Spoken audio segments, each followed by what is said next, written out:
All right, man. We back again. One more time. It ain't the last time. Swope Digital Promotions. Like, subscribe, comment, share. Tell your mama, tell your daddy, tell your auntie, tell your big cousin, tell your little cousins. Put them up on game. Tell everybody. Tell your whole family. Oh y'all. Oh, y'all said. Oh y'all said y'all trying to see the Ravens jersey. Oh my bad. Lamar Jackson. You hear me? Baltimore Ravens. I'm from Atlanta. I root for the Falcons. You know what I'm saying? The Falcons get we Falcons fans. We know how it is. You know what I'm saying? So we gotta have us another team on in the tuck. I mean, I might be in the minority on that, but from the disappointment the Falcons cause every weekend, I need somebody that's gonna show me some love around here. You know what I'm saying? And my boy Lamar Jackson, he gets it done. Been a fan since Louisville, so we ain't doing none of that extra. You know what I'm saying? I like the Falcons, but I also like the Ravens. It's okay. They're in different conferences. The only time they will ever meet, unless it's besides them being on the actual schedule to play each other, is in the Super Bowl. So just different conference, all that. So don't even worry about that. But back to this wrestling. We transitioning from All In season. You know what I'm saying? All In Texas, arguably one of the greatest shows in AEW history. You know what I'm saying? We coming off the fallout. During this fallout, we got a rematch between John Moxley and Hangman Adam Page for the AEW World Championship. First of all, them even announcing this match, them even doing this match, had me ready to shit bricks because I had no clue what might happen. I would have been down in the dumps if Adam Page had won the championship at All In after all he'd been through, and then turned around and gave it back to John Moxley on Dynamite after all that. You know what I'm saying? But my boy got the dub. Everything is still okay. Also, we ended up getting Kyle Fletcher versus Dustin Rhodes in the Chicago Street Fight for the TNT Championship. And as I said, he took the old man out back, put the old man out of his misery. Although that's one of the best old man pass the torch matches I've ever seen in my life. You know what I'm saying? They went crazy in the Chicago Street Fight. Dustin tore his knees up, prayers to him, but it's all good. He getting the praises he deserved for putting Kyle over the right way. And we'll talk about Kyle in a little bit. As All In season comes to a close, where we begin Forbidden Door season. And for those that know and those that don't, Forbidden Door is AEW's pay per view where they flex their relationship with New Japan, Stardom, CMLL, and they incorporate Ring of Honor in one big show. We done got matches like Zack Sabre Jr. versus Claudio Castagnoli. We got Zack Sabre Jr. versus Orange Cassidy. We got Orange Cassidy versus Will Ospreay. We got Will Ospreay versus Kenny Omega. We got a bunch of tag team matches. We done seen Minoru Suzuki. We seen Tetsuya Naito, Shota Umino, Shingo Takagi. This event comes with a lot of surprises from the other companies, even just with the build up. One of the first matches announced: Toni Storm versus Athena for the AEW Women's World Championship. Now, let me start by saying I was wrong. Wrong as hell. I didn't think they was gonna do this match at Forbidden Door because All Out is coming up next. And it's actually crazy because All Out is usually a continuation of the matches that happen at All In. But this time they're using Forbidden Door. They're doing Forbidden Door at the O2 Center in London. So that's gonna be crazy. But we getting Athena versus Toni Storm at Forbidden Door. The build has already been going because we ended up getting Athena versus Alex Windsor for the Ring of Honor Women's World Championship.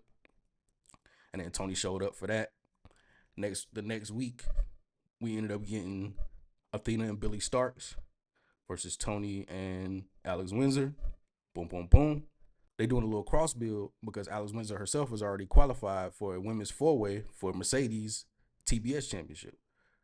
Along with Alex, it's gonna be somebody from Stardom and somebody from CMLL. I don't know who's gonna be from Stardom. Maybe Azumi. Tony Khan said he like Azumi, Starlight Kid, and then they just got Bozilla. So it'd be cool to see Bozilla on AEW programming. You know what I'm saying? Especially in London. No matter what, it's gonna go crazy. Alex Windsor qualified by beating Queen Aminata, Sky Blue, and Billy Starks. Now in that match, Toni Storm showed her face to support Alex Windsor, but also to antagonize Athena, who showed up to support Billy Starks. Within that, Alex Windsor ended up winning. Mercedes came out, ended up showing her face, staring down Alex Windsor. Somehow Toni Storm ended up in the ring. Athena gave Toni Storm her finisher. Seemed like there was a little truce going on between Athena and Mercedes. So we might be getting Mercedes and Athena versus Alex Windsor and Toni Storm sometime in the future before Forbidden Door. Also, Mercedes showed up at an indie show that Athena was at and just tried to make her do her little dance or whatever. So they seem to be building that little rapport or whatever. But even within that, we had all three women's champions standing in the ring at the same time. Along with the tag team match that I just talked about, we could get later on the little three-way for all three championships: TBS, AEW Women's, and Ring of Honor Women's. Who knows? Any combination of them three could happen. All three of them could happen. Toni versus Mercedes Part 2, Athena versus Mercedes Part 2. Any combination of them three or all three of them at the same time. But at Forbidden Door, when Athena and Toni fight, I think Toni gonna win, and I think we might actually get the rematch at All Out. Now, with Mercedes 4-way match, I don't know. I think Mercedes probably retains. If not, it'll be a big push for Alex Windsor to go ahead and take one as soon as she, you know what I'm saying, fresh off of her debut with AEW. Because, I mean, it ain't like we don't know who she is. She came into AEW with a reputation already. And then as far as the CMLL representative, I mean, we seen Persephone, we seen La Catalina, and maybe they might try to incorporate somebody new into the equation. Who knows? I'm excited for both women's matches already, so we gonna see what happens. Another match that's been announced: Swerve Strickland, Kazuchika Okada, AEW Unified Championship. Build for this already started. Started when Okada called Swerve out for taking out the Young Bucks. You know what I'm saying? Swerve said, "What you gonna do about it?" And while you around here talking crazy, you got that new nice little belt on your shoulders. Let me holler at you. Let me get that since you want to talk. And I'm gonna keep saying what I think this belt is for. Like, it's already considered another world championship, but like I've been saying, it got a dark aura around it, and Swerve versus Okada is like the perfect first defense of that championship. You know what I'm saying? Okada get to flex his muscle a little bit more. Swerve get to show the world that he deserved to stand next to the greatest of all time. You know what I'm saying? Arguably. So, and then with that belt calling Swerve like I knew it would. You know what I'm saying? It's gonna be crazy in front of that London crowd. I tell you that much. Cause yeah, I'm looking forward to it. I think Okada wins, and I don't know what happens after that, but yeah, I think I got Okada winning that. Just because, I don't know, they might bust a move, first defense, first loss type thing. Who knows? We don't know what the booking around this championship is going to be as far as title changes and whatnot, because we know Okada done held the IWGP Heavyweight Championship multiple times, and a lot of times that championship isn't really defended in a whole lot of matches. It's just about the intensity of the matches, and who knows, they might try to pull a move with the Unified Championship on the same tip, but I got Okada winning regardless. So we'll see. Then we got the AEW World Tag Team Championship match, which is being determined in a tag team eliminator tournament. You know what I'm saying? Winner of that tournament, of course, gets to fight the Hurt Syndicate at Forbidden Door for the AEW World Tag Team Championships. First round, FTR beat Jet Speed, Kevin Knight, and Speedball Mike Bailey. Juice Robinson and Austin Gunn, Bang Bang Gang, beat Brian Keith and Big Bill. Young Bucks beat the Outrunners. Brodito beat the Gates of Agony. Then Brodito ended up upsetting the Young Bucks in a doozy. Matter of fact, Young Bucks been funny as hell too since they lost their EVP roles. Budget done been cut like a mug.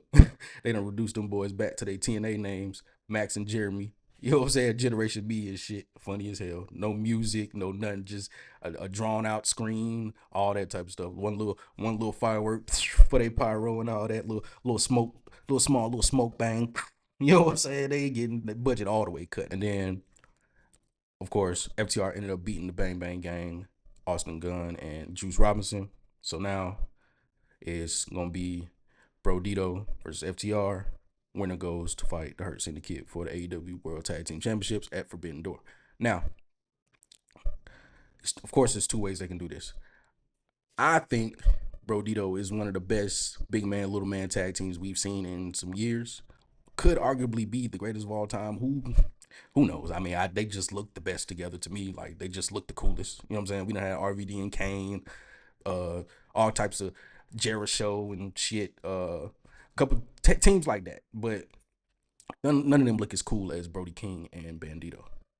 I would love to see the matchup of Brodito versus the Hurt Syndicate. Because just imagine big bruiser Brody King, 6'6", 350 pounds. Bobby Lashley, freaking all around athlete. You know what I'm saying?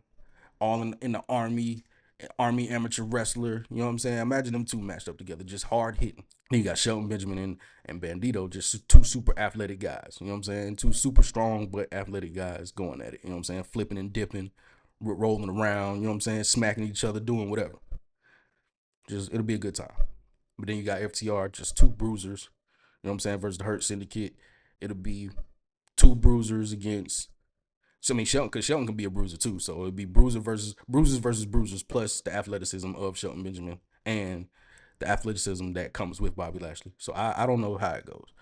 And then I think the chances are a little bit higher if FTR ends up fighting the Hurt Syndicate, because I mean FTR already are 2-time AEW World Tag Team Champions, or they might be 3 times. Who knows? I can't remember at the moment. But either way, they got experience in tag team championship matches. This is still Brodito's first rodeo as a tag team, so who knows? I would like to see Brodito versus the Hurt Syndicate, because just the interaction between MVP and Bandito and Brody King would be nice. But also, you got Stokely Hathaway that's managing FTR, so the talk between Stokely Hathaway and MVP would be something for the culture and whatnot. Something for me. You know what I'm saying? It would be hilarious, because I imagine Stokely would be able to say some real foolish stuff to make everybody break character. So we'll see. And then we got that boy Kyle Fletcher. He just put out an open challenge to anybody in New Japan Pro Wrestling that want to see about him. You know what I'm saying? He put on a slap against Tomohiro Ishii, another older wrestler. You know what I'm saying, that you can depend on to put on the slap against a young guy, put a young guy over. You know what I'm saying? Tomohiro Ishii is like the rite of passage match for any young wrestler that's coming up for real, that the people actually believe in, that the companies actually believe in. You know what I'm saying? You got to go through Tomohiro Ishii. You know what I'm saying? Whether you win or lose, you got to go through Tomohiro Ishii. And Kyle went through him. You know what I'm saying? They beat the shit out of each other for however many minutes. And Kyle ended up getting a dub. Came out and said, yo, this the second legend I done took down. New Japan, what y'all got? Who y'all gonna send through to challenge me for this new nice fresh TNT championship, so I can put them down too? Which brings me to Hiroshi Tanahashi. It's been said months ago that Tanahashi was gonna show up at Forbidden Door, because he on his last little tour before he retired from the in-ring work. So I would love to see him show up in London, challenge Kyle Fletcher for the TNT championship. Kyle Fletcher go ahead and put another old head on his back. You know what I'm saying? Tanahashi been in the G1, and of course he not winning the G1, but him pulling up on Kyle Fletcher and saying, I ain't no, you know what I'm saying, I ain't just no old man. I'ma see about you. And then Kyle Fletcher end up, you know what I'm saying, taking the old man down on his last little stop in London. And we gonna keep it moving. And it'll be Kyle Fletcher's first time working anything New Japan related since he left New Japan and signed with AEW. Plus that boy just got him a big long-term deal too. So it'd be cool to see him, you know what I'm saying, flex his muscle in London as an Australian kid too. That'll be funny. And now we get to a match that I'm personally excited for. I think everybody's actually excited for this. Somebody gonna get a chance to fight Zack Sabre Jr. for his IWGP World Heavyweight Championship. You know what I'm saying? They holding a 4-way match to qualify. Hechicero, Nigel McGuinness, Lee Moriarty, and Daniel Garcia. Now, each of these guys have a case, because we saw Zack and Hechicero fight, I think, 2-3 times last year. And actually, Zack fought Hechicero and solidified himself as the best technical wrestler in the world, because he had already beat Bryan Danielson. And then Hechicero is known for being one of the best technical wrestlers. So he beat Hechicero. And if Hechicero win this 4-way match, they'll get another one in, and Hechicero will get a chance to not only be the IWGP Heavyweight Champion, but prove himself again to be the best technical wrestler in the world.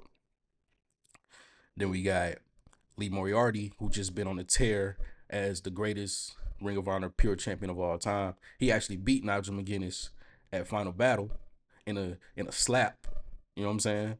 That match was good. So him just being here is great. Is good money because he being recognized as a great technical wrestler, which he is, and getting a chance to fight against the best technical wrestler in the world is good money for Lee Moriarty. Shout out to Lee Moriarty. Then of course we got young, hungry Daniel Garcia, who he a technical wrestler, but he just a grappler, just all around grappler. So him versus Zack Sabre Jr. would be cool. Now, Nigel McGuinness, that's a little bit deeper story. Well, from one, they both hate Bryan Danielson. They both can't stand Bryan Danielson, so they got that in common. But they also faced off against each other at All In London last year during the All In Casino Gauntlet match, and they went at it for a second. But just imagine a full match between Nigel McGuinness and Zack Sabre Jr. It don't get no better than that. You know what I'm saying? First of all, Nigel is technically retired, but every time he get in the ring, he go crazy. Like I said, him and Lee Moriarty went crazy. Him and Bryan Danielson went crazy.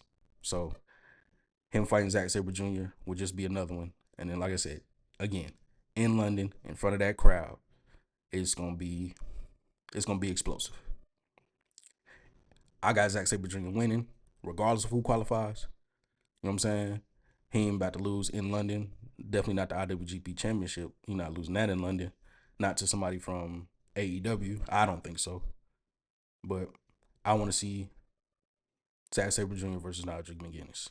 You know what I'm saying? They could have done this without the title, and I would have been totally fine. It could have been that match of Forbidden Door. You know what I'm saying? It could have been that match, like how Zack Sabre Jr. fought Orange Cassidy, how Bryan Danielson fought Kazuchika Okada. It could have been that match, and it probably still will be that match for Forbidden Door, but we'll see. Either way, I got Zack Sabre Jr. winning, but that ain't even the important part. They're going to put on the slap. Those are just the matches that have already been announced. You know what I'm saying? We got some that's kind of brewing a little bit. We got MJF versus Mystico that could be brewing. Fallout from All In. We know what Mystico and MJF had going on before All In. I had actually forgot that MJF showed up at MLW and attacked Mystico a couple days before All In. So there's that. And then MJF ended up winning a CMLL Light Heavyweight Championship. He flaunting it around like it's the World Heavyweight Championship. And then he attacked Mystico at a Ring of Honor taping and told him, hey, I'm your world champion. If you want this, come get it.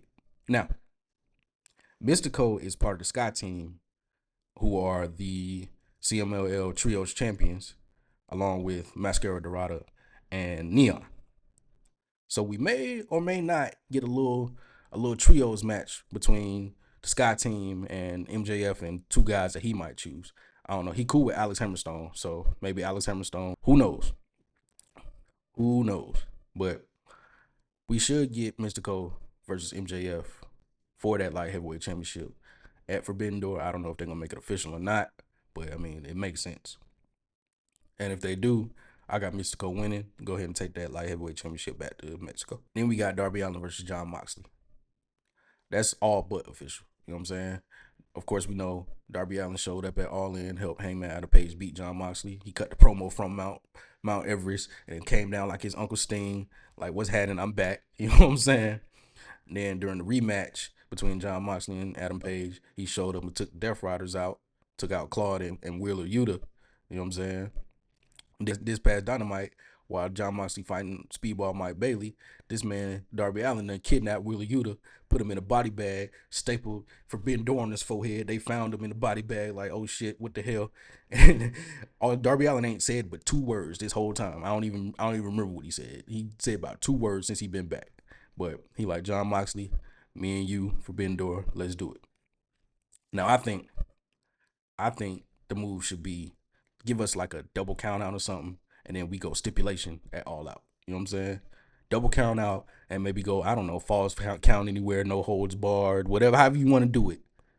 Do that at All Out and I think Darby Allin go ahead and get the dub, and then Jon Moxley gonna sit down for a second. We might get some in between. Who knows? Darby Allin might call some friends to fight the Death Riders 3-on-3, or however it go. Darby might fight Yuta. Darby might fight Claude. Who the hell knows? Either way, I think we getting Jon Moxley versus Darby Allin at Forbidden Door. Somehow it ends up in a draw, double count out, disqualification, something, and we get the rematch at All Out with a stipulation. And it gets bloody. Darby Allin end up winning. Let's get into some stuff that I just want to see. Going back to Juice Robinson and Austin Gunn eliminating Big Bill and Brian Keith. Later on, they had like a little scuffle too. So on Collision, Big Bill and Brian Keith like, bro, we ain't forget about what y'all did. So we coming for y'all. And then with that, Juice Robinson fought Ricochet, and Big Bill got involved, ultimately costing Juice Robinson the match. Gates of Agony also got involved a little bit earlier and took out Austin Gunn. So we might see a little Bang Bang Gang War Dogs team up in a little 10-man clusterfuck tag team match. So we might get Ricochet and Gates of Agony. That's 3 plus Brian Keith and Big Bill. That's another 2. That's a 5-man team. And then we might get them versus Juice Robinson, Austin Gunn, and 3 more members of the War Dogs. Chase Owens, hopefully not. Taiji Ishimori, I would like to see him. Clark Connors, and then Drilla Maloney. Now, Drilla Maloney is currently in G1. I don't think he can mathematically advance. I'm not sure what it is, but a little 5-on-5 between Bang Bang Gang Bullet Club America Edition and the current Bullet Club War Dogs versus Ricochet, Gates of Agony, Big Bill, and Brian Keith. That'll be nice. You know what I'm saying? Forbidden Door, New Japan always just features some type of tag team match with somebody from one of the other companies. So hopefully they make that happen. I would like to see Hangman go to London and flex his muscle a little bit, maybe do a little open challenge. Gabe Kidd would have been a perfect opponent for Hangman Adam Page. You know what I'm saying? Because he from over there. So him fighting Hangman would have been something, especially because they done seen each other within the story of Hangman taking out Jon Moxley. So that would have been cool. But unfortunately, Gabe Kidd is hurt. And with Gabe Kidd being hurt, he was automatically eliminated from G1 anyway. So ain't no telling if that might have happened anyway, just because if he wasn't hurt, he might be deep into G1. But I'm just saying it would have been Adam Page versus Gabe Kidd in London would have been nice to see. David Finlay would have been nice to see, but he going deep into G1 too. He done made the quarterfinals and all that. So we'll see how that go. Either way, I would like to see Adam Page flex his muscle a little bit in London as the AEW World Champion. They already love him in Mexico. So let him flex his muscle in London. Let him show his face in London. Get that crowd going a little bit more. You know what I'm saying? But yeah, man. Swap This Promotions. It's Forbidden Door season. I'm sure it's more surprises on the way besides what I done already mentioned. I'm excited. I'm pretty sure there's more matches to come. I'll be here for the post coverage. Might be here even before then when they announce some more matches. I might just go match by match when they announce them. We'll see based on what's going on. Either way, like, subscribe, comment, share, all that. Baltimore Ravens, Lamar Jackson, we up. Falcons going Falcon. So I like Mike Penix. The kid's good. So we'll see. Swap This Promotions. We out.